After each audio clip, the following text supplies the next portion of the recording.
सतत काहीतरी नवीन शोधत राहावं, या शोधात सापडलेल्या अमूल्य गोष्टींचं कौतुक करावं, त्यापासून प्रेरणा घ्यावी आणि हा अनमोल ठेवा जपून ठेवावा। एक जबाबदार प्रसार माध्यम म्हणून, न्यूज चॅनल म्हणून एबीपी माझा सातत्यानं याच प्रयत्नात असतं आणि याच प्रयत्नांचा भाग म्हणून आज आपल्या समोर सादर करीत आहोत महाराष्ट्राचे अनमोल रत्न।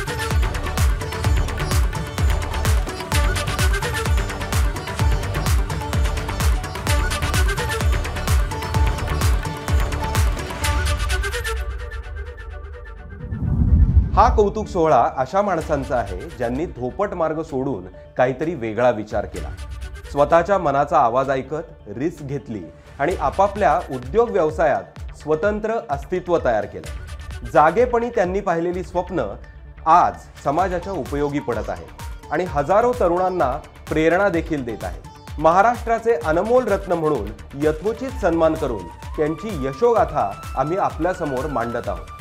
स्वतःच्या उद्योगाचं स्वप्न उराशी बाळगणाऱ्या प्रत्येकानं आवर्जून बघावा असा हा कार्यक्रम, महाराष्ट्राचे अनमोल रत्न।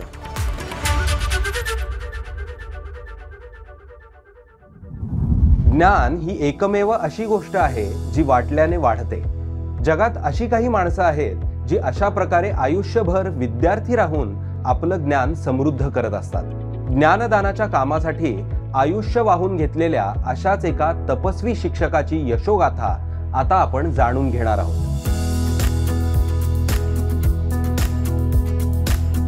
मागच्या 23 वर्षापासून लातूरमध्ये मी केमिस्ट्री हा विषय एक विद्यार्थी म्हणून शिकवत आहे। लातूरपासून जवळपास 22 किलोमीटर आमचं छोटंसं गाव हनुमंतवाडी। या गावात माझा जन्म झाला 5 मे 1979। अक्षय तृतीया या दिवशी माझा जन्म झाला आणि आमच्या वडील पहिल्यापासून गावामध्ये सामाजिक कार्यामध्ये कुठल्याही कार्यात खूप भाग घ्यायचे। वडील लहानपणापासून पाहतो वडिलांना। आमच्या वडिलांची खूप इच्छा असायची कोणतरी माझा एक मुलगा शिकायला पाहिजे, माझं एक तरी लेकरू शिकायला पाहिजे। ज्यावेळेस मध्ये 11-12ला मेडिकल हुकलं तर पुढे काय करावं, कारण BSc करून एवढं एक गोष्टी नव्हत्या। परंतु त्यावेळेस माझी पण इच्छा डॉक्टर होण्याची होती, माझ्या आईवडिलांची इच्छा होती। माझी बहिणीपाशी मी राहायचो, कारण जवळपास 15 वर्ष मी बहिणीपाशी राहिलो आणि आईवडिलांनी जास्त सांभाळलं पण बहिणीने मला जास्त सांभाळलं। मला ते आवर्जून सांगावं असं वाटतंय की कारण असं चिमटीकडून रक्त काढलं तर बहिणीचंच खाल्ल्याला जास्त निघणार आहे। कारण की हक्काचं घर राहिलं होतं, म्हणजे फुकटचं राहणं फिरणं खाणं असं एक त्यावेळेस होतं। मग पुन्हा BScला मी ज्यावेळेस ॲडमिशन घेतलं दयान कॉलेजमध्ये, मग मात्र माझ्या जीवनाला कलाटणी मिळाली की कारण ग्रॅज्युएशन करत असताना, कारण मी सगळ्यांना सांगू इच्छितो की ग्रॅज्युएशनचे 3 वर्ष खूप महत्त्वाचे असतात। तुम्ही काय करता याच्यानुसार आपलं फ्युचर डिपेंड असतं।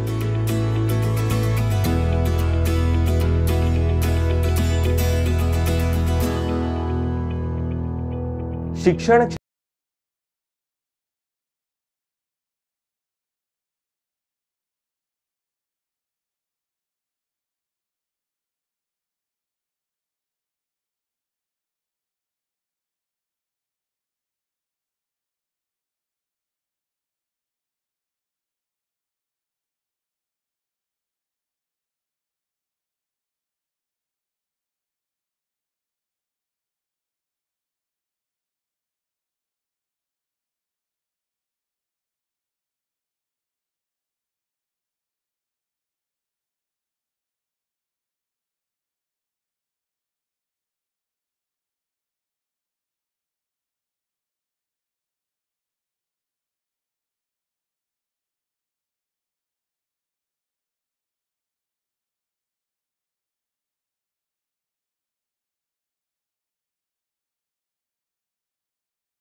दिला आहे।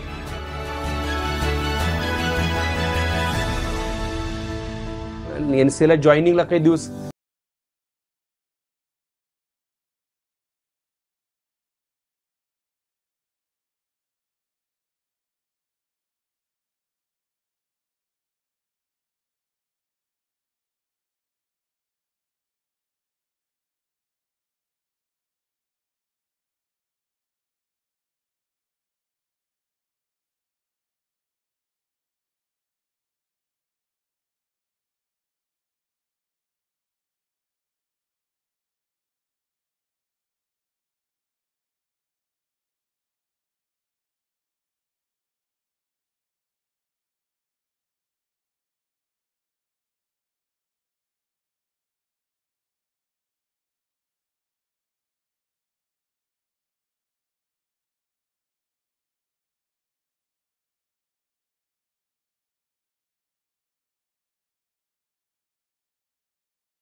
Thank you मोठेगावकर sir.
आज अनेक विद्यार्थी यशस्वी जीवन जगत आहेत. सरांच्या कार्याला एबीपी माझाचा सलाम.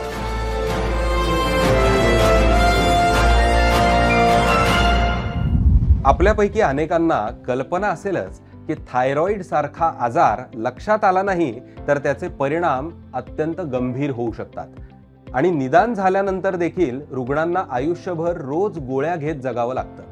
परंतु होमिओपॅथीद्वारे थायरॉइडचा इलाज करून 10,000पेक्षा जास्त रुग्णांवर यशस्वी उपचार केले आहेत डॉक्टर अमोल चाटे यांनी. आरोग्य क्षेत्रातील त्यांच्या या अनमोल योगदानाबद्दल त्यांना महाराष्ट्राचे अनमोल रत्न पुरस्कार देऊन सन्मानित करण्यात आलं. मी जेव्हा 9 वर्षापूर्वी छत्रपती संभाजीनगरमध्ये क्लिनिक चालू केलं तेव्हा मी जवळपास सगळ्याच आजारांवर ट्रीटमेंट करायचो होमिओपॅथिक पद्धतीने. परंतु हळूहळू माझ्या लक्षात आलं की म्हणजे क्लिनिकमध्ये पेशंट यायचे वेगवेगळ्या आजाराचे, पण थायरॉईडच्या आजाराच्या पेशंटला खूप लवकर फरक पडतो आहे हे मला कुठेतरी लक्षात आलं. आणि त्यातही असं झालं की माझ्याकडे येणं थायरॉईडचा पेशंट ऑब्व्हियसली बरेच वर्ष ॲलोपॅथीच्या गोळ्या घेऊन यायचा आणि पेशंट कोणता आजार झाला की पहिले होमिओपॅथीकडे येतच नसतो जवळपास, की सगळीकडे फिरून ते आमच्याकडे येतात. मग बरेच वर्ष ॲलोपॅथीच्या गोळ्या घेऊनही त्यांना खूप सारे त्रास चालू असतात. इवन म्हणजे ठीक आहे रिपोर्ट नॉर्मल येत होते गोळ्यांनी, परंतु त्रास चालू आणि दिवसेंदिवस आजार वाढतोय, गोळ्या वाढत आहेत, त्रास वाढत आहेत. तर हा प्रकार आमच्या गोळ्यांनी कुठेतरी बंद होतोय हे माझ्या लक्षात आलं. त्या गोष्टींनी मला प्रेरणा मिळाली की आपण थायरॉईडच्या आजारासाठी जास्त काम केलं पाहिजे. त्यातनं मी क्लिनिकल ट्रायल्स रिसर्च करून आम्ही आमची स्पेशालिटी क्लिनिकल ट्रायल बेस उपचार पद्धती डेव्हलप केली आणि त्यातनं आम्हाला खूप चांगल्या प्रकारे रिझल्ट थायरॉईडच्या आजारामध्ये मिळत आहेत हे लक्षात आल्यानंतर मग मी थायरॉईडच्या आजारावरती फोकस करून प्रॅक्टिस डेव्हलप केली. जवळपास मागच्या 8 वर्षामध्ये आम्ही 25,000पेक्षा जास्त रुग्णांना थायरॉईडच्या आजारातून मुक्त केलं आहे. त्यांचे त्रासही बरे केले आहेत, गोळी बंद केली आहे. तर याच्यामध्ये बेसिकली माझ्या लक्षात एक गोष्ट आली ट्रीटमेंट करताना की आणि होमिओपॅथी उपचार पद्धतीचं एक तत्त्व आहे की आम्ही आजार मुळापासून बरा करतो. आजार मुळापासून बरा करतो म्हणजे ज्या अवयवामध्ये काही डिफेक्ट आहे किंवा काही फॉल्ट आहे आम्ही त्याला दुरुस्त करतो, म्हणजे आजार मुळापासून बरा होतो. ते आम्ही व्यवस्थित केलं की मग बाहेरून काही गोळी घेण्याची गरजच पडत नाही आणि ग्रंथी व्यवस्थित कार्य करायला लागते आणि आजार मुळापासून बरा होतो. गोळ्याही बंद होतात, त्रासही बरे होतात आणि भविष्यातले कॉम्प्लिकेशन्सही पूर्णपणे संपून जातात. आम्ही इतर कोणत्याही दुर्धर आजारावरती चांगल्या प्रकारे ट्रीटमेंट करू शकतो, पूर्णपणे आजार बरा करू शकतो आणि डॉक्टर चाटे होमिओपॅथी क्लिनिकची टीम त्यासाठी पूर्णपणे सज्ज आहे.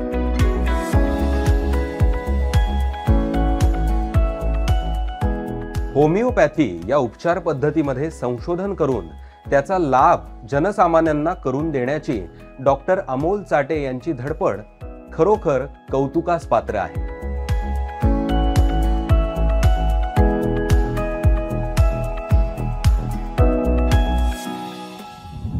वृत्तपत्रांचे अर्थकारण आणि पत्रकारांच्या समस्या या विषयांवर 6 विभागीय अधिवेशनं भरवून वृत्तपत्र व्यवसाय टिकावा यासाठी त्यांनी जनजागृती केली. गेले 20 वर्ष पत्रकारिता करताना अनेक सामाजिक विषयांवर प्रभावी लिखाण करणारे पत्रकार आणि त्याचबरोबर पत्रकारांच्या हक्कासाठी लढणारे महाराष्ट्र पत्रकार संघाचे प्रदेशाध्यक्ष वसंत मुंडे यांना देखील महाराष्ट्राचे अनमोल रत्न पुरस्कार देऊन गौरविण्यात आलं. मागच्या काही वर्षापासून राज्य पत्रकार संघाचा अध्यक्ष म्हणून मी काम करत असताना महाराष्ट्रामध्ये फिरत असताना पत्रकारांच्या ज्या काही समस्या समोर आल्या त्यातनं खऱ्या अर्थानं A1 प्लेची निर्मिती झाली. मूळ तिचं स्वरूप तिथं आहे. माझे मित्र आणि या क्षेत्रातले डिजिटलमधले जाणकार असे doctor Atul Naik, media digital असेल, प्रिंट असेल, इलेक्ट्रॉनिक असेल, हा मीडिया एका प्लॅटफॉर्मवर आपल्याला उपलब्ध करता येऊ शकतो का आणि त्यातनं रोजगार निर्माण करता येईल का, अशा प्रकारची चर्चा सुरुवातीला आमची झाली. आता संबंध जग डिजिटल मीडियावर आलेलं आहे आणि त्यापासून आपण दूर राहू शकत नाही. पत्रकारही त्यापासून दूर राहू शकत नाही. आणि वर्षभराच्या प्रयत्नानंतर भारत सरकारच्या BSNL बरोबर आम्ही करार केला आणि मग A1 प्लेच्या प्लॅटफॉर्मवर आम्ही आता एंटरटेनमेंट, शॉपिंग वगैरे या तर गोष्टी आहेतच ज्या सगळेच देत आहेत, पण त्याही पलीकडे सगळ्या भाषेमधल्या न्यूज असतील, सगळ्या भाषेमधला वेगवेगळा कंटेंट असेल, तो एका ठिकाणी उपलब्ध होणार आहे. विशेष म्हणजे यातनं ग्रामीण भागामध्ये, शहरी भागामध्ये मोठ्या प्रमाणावर यातनं डिजिटल रोजगार उपलब्ध होणार आहे आणि त्याच्यामुळं हा OTT प्लॅटफॉर्म भारतामध्ये मला असं वाटतं की एक डिजिटलमधलं क्रांतिकारक पाऊल ठरणार आहे. वर्तमानपत्र हे जगाकडे बघण्याची एक खिडकी आहे. डिजिटल मीडिया कितीही पॉवरफुल झाला तर वर्तमानपत्राची विश्वासार्हता आणखी आहे आणि म्हणून या संबंधाने काम करत असताना वर्तमानपत्राची किंमत उत्पादन खर्चावर आधारित असली पाहिजे. म्हणून मी मागणी केली की तुम्ही वर्तमानपत्र खरेदी करणाऱ्यांना इन्कम टॅक्समध्ये, आयकरमध्ये वार्षिक 5,000 रुपयाची सूट द्या. ही मागणी मी केंद्र सरकारकडे केलेली आहे आणि त्यासाठी महाराष्ट्रात 6 ठिकाणी अधिवेशने घेतली. पुढच्या वर्षभरामध्ये आमचं असं स्वप्न आहे किंवा आमचं असं उद्दिष्ट आहे की पत्रकारिता क्षेत्रामध्ये चांगला कंटेंट देणारी खूप माणसं आहेत. या माणसांना जे ग्रामीण भागामध्ये ज्यांच्यापर्यंत मीडिया तंत्रज्ञानाचा विस्फोट झाला म्हणलं तरी पोहोचला नाही, अशांना आम्ही लोकल टू ग्लोबल करण्याचं हे प्लॅटफॉर्म केलेलं आहे. वसंत मुंडे यांच्यासारख्या माणसांमुळेच आज डिजिटल मीडियाच्या काळातही प्रबोधन करणारी वृत्तपत्र अजूनही लोकशाहीचा आधारस्तंभ बनून उभी आहेत. पुण्यातल्या सदाशिव पेठेत सँडविचची गाडी लावणारा, ते त्याच रस्त्यावरच्या फ्रँचायझीची रॉयल्टी घेणारा एक यशस्वी उद्योजक, शाळेसमोर खाद्यपदार्थांचा स्टॉल लावणारे केळकर काका, ते एका मोठ्या फास्ट फूड चेनचे मालक, असा हा थक्क करणारा प्रवास आहे पुण्याच्या तुषार केळकर यांचा. आज पुण्यात 25 पेक्षा जास्त शाखा असणारा क्रेझी चीझी कॅफे हा ब्रँड म्हणजे नव उद्योजकांसाठी एक आदर्शच आहे. इटालियन पदार्थांना भारतीय फोडणी घालून आपल्या जिभेला आवडतील आणि खिशाला परवडतील असं रूप देणं ही केळकरांची खासियत आहे. शाळेत असताना केळकर काकांच्या स्टॉलवर चमचमीत पदार्थ खाणारे विद्यार्थी आज लग्न झाल्यावरही जोडीनं त्यांच्या कॅफेमध्ये येतात. खाद्यपदार्थांच्या व्यवसायात उत्तम चव आणि दर्जा यांच्यात सातत्य राखणं हे अत्यंत अवघड काम आहे. आज सोप्या वाटणाऱ्या या अवघड कामाची सुरुवात कशी झाली जाणून घेऊयात क्रेझी चीझी कॅफेचे संस्थापक आणि महाराष्ट्राचे अनमोल रत्न ठरलेले तुषार केळकर यांच्याकडून. मी स्टॉलपासून हा व्यवसाय सुरू केला आहे, पण त्याच्या आधी खरं सांगायचं तर मी भरपूर व्यवसाय केले होते. त्यातल्या त्यात ह्या व्यवसायाने मला खरंच नावरूप मिळालेलं आहे. ह्याची सुरुवात म्हणजे असं झाली की मी पूर्वी दुधाचा धंदा करत होतो. तो जो स्टॉल होता तिथं, तो कात्रजचा स्टॉल होता, तिथं आम्ही दूध विकायचो. मग काही वर्ष दूध विकल्यानंतर कळलं की दुधामध्ये खूपच कमी पैसे मिळत होते, भागत नव्हतं. म्हणून मग मी विचार केला थोडं आपण सँडविच बर्गर हे विकू. कारण की एकतर सँडविच बर्गर चांगलं चालायला पण लागलं होतं, नवीन होतं आणि त्यात मी ग्रिल सँडविच सुरू केले होते. ग्रिल पूर्वी फक्त मुंबईला मिळायचे, पुण्यामध्ये खूप कमी मिळत होते. दरवेळी जेव्हा मी स्टॉलमध्ये माझा व्यवसाय वाढत होता तेव्हा मला असं वाटायला लागलं की आपण खरंच मोठं करावं. का तर त्यावेळेला मी जेव्हा ज्ञानप्रबोधिनीच्या इथं माझा जो स्टॉल होता तेव्हा माझ्या डेक्कनला मॅकडॉनल्ड होता आणि तो खूप जोरात चालायचा. तो का चालायचा की तिथं बसायची सोय होती, लोकांना वेळ घालवण्यासाठी ती जी जागा होती ती आवडायला लागली होती. मग मी विचार केला की आपण पण का असं मोठं करावं नाही की लोक आपल्याकडे येऊन बसतील, खातील, मजा करतील. म्हणून मी खरं सुरुवात मोठ्याची केली आणि माझ्या स्टॉलच्या समोरच मी दुकान घेतलं भाड्याने आणि मी तिथं सुरुवात केलं मोठं आउटलेट करायची आणि ते खूप छान चालायला लागलं. काय झालं, जेव्हा मी सँडविच सुरू केले तेव्हा मी ओवन फ्रेश या कंपनीच्या मालकाला भेटलो आणि त्याच्याकडनं मी ब्रेड सुरू केले होते. मग मी विचार केला की नाही आपण स्वतःच करू. आणि हा खरंच जो माझ्याकडे बनतोय ब्रेड आत्ता तो पूर्णपणे व्हीट ब्रेड आहे. तो ब्राऊन ब्रेड नाही आहे, तो व्हीट ब्रेड आहे. व्हीट ब्रेड आणि ब्राऊन ब्रेडमध्ये खूप फरक आहे. ब्राऊन ब्रेड हा मैद्यापासूनच बनवलेला असतो, त्याला आर्टिफिशियल कलर घालून त्याला ब्राऊन केलेला असतो. तर मी पूर्णपणे व्हीट ब्रेड करतो. हां, माझ्या ह्याच्यामध्ये पण मैदा आहे, पण मैद्याचं प्रमाण कमी आहे, व्हीटचं जास्त आहे. आणि हा व्यवसाय करता करता लॉकडाऊन पडलं. मला मेन लॉकडाऊनमध्ये खूप वेळ मिळाला या गोष्टीचा विचार करायला. आणि लॉकडाऊन नंतर मग मी विचार केला की नाही आपण हा सगळा माल बनवायचा. आणि मग मला निखिल वैद्य जो माझा मित्र आहे, तो मोठा शेफ आहे, त्यांनी मला मदत केली आणि आम्ही हा सगळा माल स्वतः बनवायचं ठरवलं. मी तो माल करायला शिकलो आणि आज पूर्णपणे सगळा माल मी स्वतः बनवतो आणि तोच मी माझ्या फ्रँचायझीला देतो. आत्ता माझे 25 आउटलेट आहेत.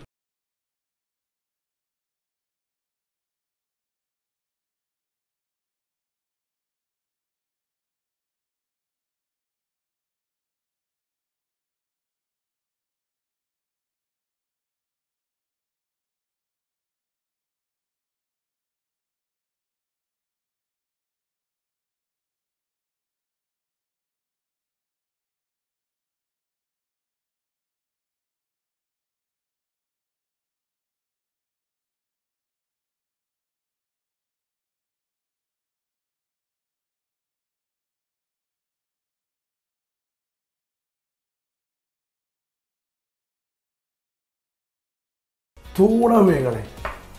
पेरी पेरी आपण जास्त खूप फेमस झालं आहे, म्हणजे खरं सांगायचं तर तिखटच येते, त्याच्यामध्ये थोडा आंबटपणा आणला आहे म्हणून त्याला पेरी पेरी म्हटले.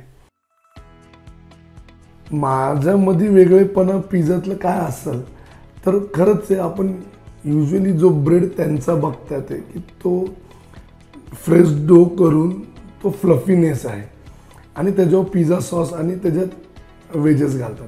माझ्याकडे काय केलं, मी तो थिन क्रस्ट केला, तो व्हीट बेस केला. कारण की आपल्याला चपाती खायची सवय, आपल्याला ब्रेड खायची सवय नव्हती एवढी, आजही नाही आहे खरं, आज खातात लोक. तर चपातीलाच पिझ्झा बेस म्हणून तो थिन क्रस्ट मी छान केला आहे. आणि सेकंड थिंग, मी भरपूर वेजेस घातले. कारण की मी बघतो तो की घरी आपल्याला आई जर म्हटली ढोबळी मिरची भाजी करायची का, ते नाही म्हणतात, पण बाहेर पिझ्झावर कॅप्सिकम लोक खातात. तर म्हणून मी भरपूर वेजेस, मग ते वेजेस फ्रेश असले पाहिजे, फ्रोझन नाही पाहिजे, म्हणून मग ते फ्रेश वेजेस केले. म्हणून खरं सांगायचं माझ्या पिझ्झा बेसमध्ये चीज आहेच भरपूर, त्याच्याबरोबर वेजेस पण भरपूर आहेत. आत्ताचा ट्रेंड जो बघतायस तर चीज महाग झाल्यामुळे लोक काय करायला लागले, मेयो वापरायला लागले. मेयो हे फक्त तेलच आहे खरं सांगायचं तर, म्हणजे रेग्युलर आपलं तेल ते आता मेयोनीजमध्ये आलेलं आहे. लोकांना आवडायला लागले खूप मेयोनीज खाणं, पण माझ्या प्रोडक्टमध्ये मी सगळं ते कमी करून टाकले. म्हणून मी माझ्या ह्याला हेल्दी म्हणतो आहे. आणि चीज आहे, चीज पण चीज सॉस तर आम्ही स्वतः बनवतो, तोही माझा बाहेरचा नाही आहे. त्यामुळे मला असं वाटतं मी हळूहळू जंक फूडला हेल्दी फूडकडं मी कन्वर्ट झालो आणि तो प्रयत्न मला तर वाटतं मी एकटाच करतो आहे आणि तो मी नेहमीच करत राहील.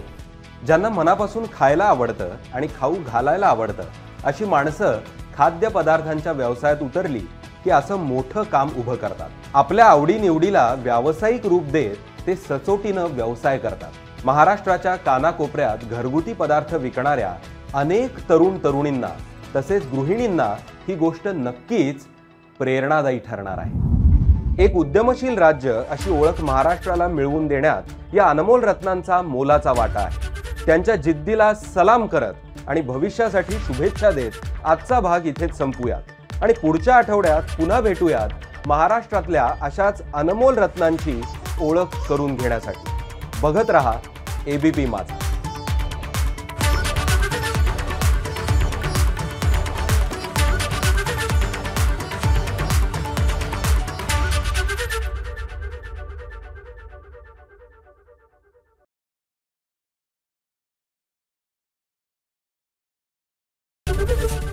एबीपी माझा, उघडा डोळे बघा नीट.